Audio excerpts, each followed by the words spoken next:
is a Lucas 15 ACR 12 volt alternator.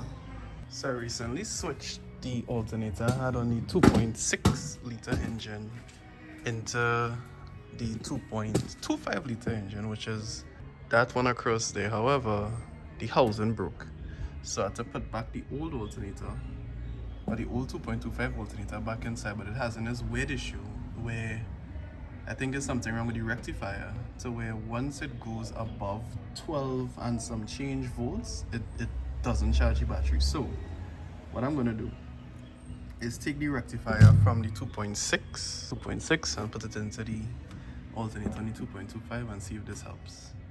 Alright, so again, a little better with this thing with respect to timing. This is a 17 ACR versus a 15 ACR.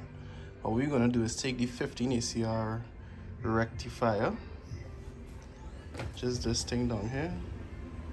We're gonna take the rectifier and slap it in this one and see if that helps. So immediately there's a difference between the two. Oh, I do think, oh boy, something was dropped. This one has what I think is a noise suppressor. This one doesn't. So what I'm wondering is, could it be, well, no, that don't make any sense. I was wondering if, because this one has it and this one doesn't, is the reason why this one causing a bit more issues. But then logically it was working fine for a good while and, you know, just stopped recently. So I don't think we should blame that. So I'll switch the rectifiers, which is just this unit, to this unit and see if it helps.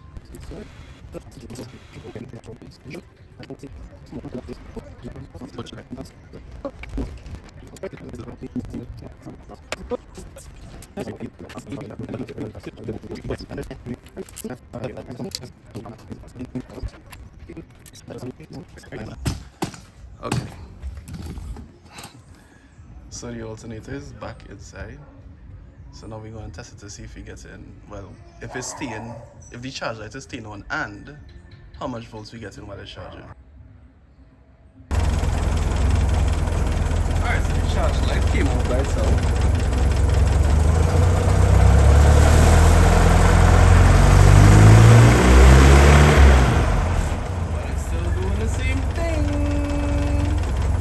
So what I ended up doing was just putting back the old alternator and just bending the fins a bit forward, so when it spins, it doesn't catch on the housing.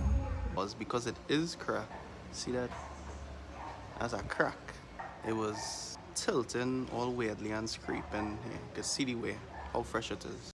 I know that this isn't a good fix based on time restrictions. Oh damn. Oh, right. It's not plugged in. Okay, it's plugged in now. What the fuck is going on?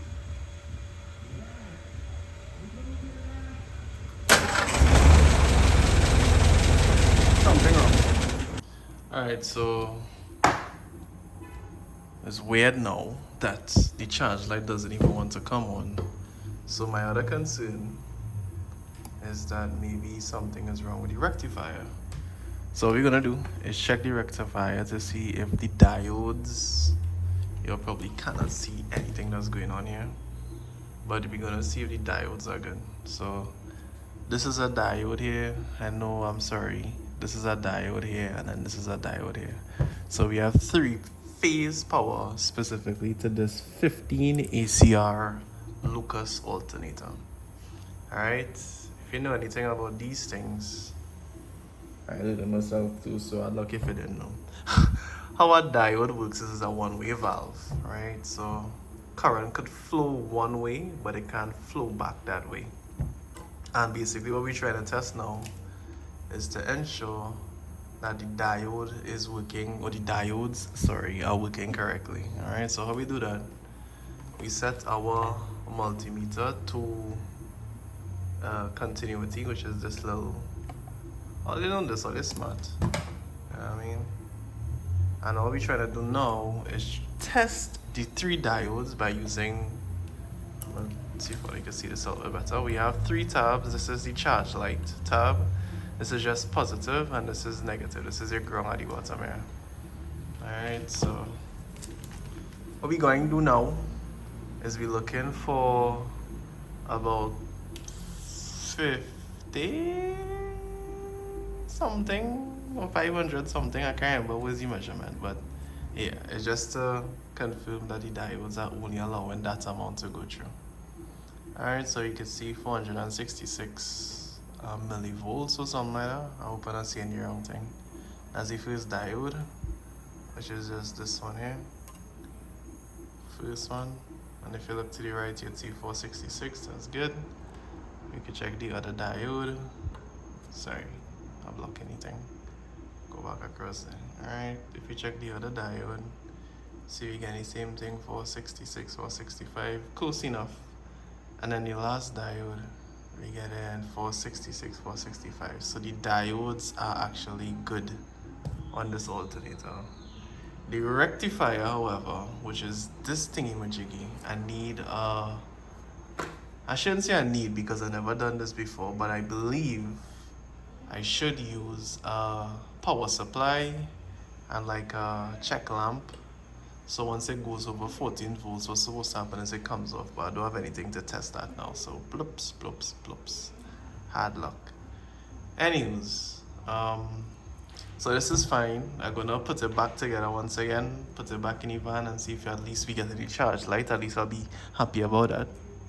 And the other thing I was thinking about maybe is that in order for this to even work correctly and get the charge light, it has to be grounded. I did have a rubber, or not rubber, what's called this thing? Nylon washer in between the housing of this and the body of the engine, so that could be kind of the reason why it wasn't charging, or the charge light wasn't coming on, but I wouldn't know till I try. So we're just going to slap this beep back together and see what we could see.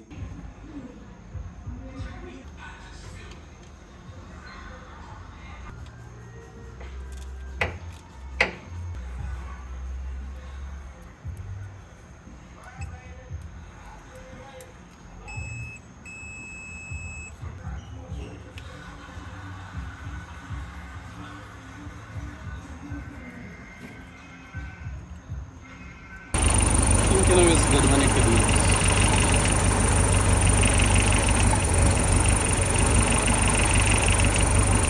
Yay! Rebuilt Lucas 17 ACR alternator.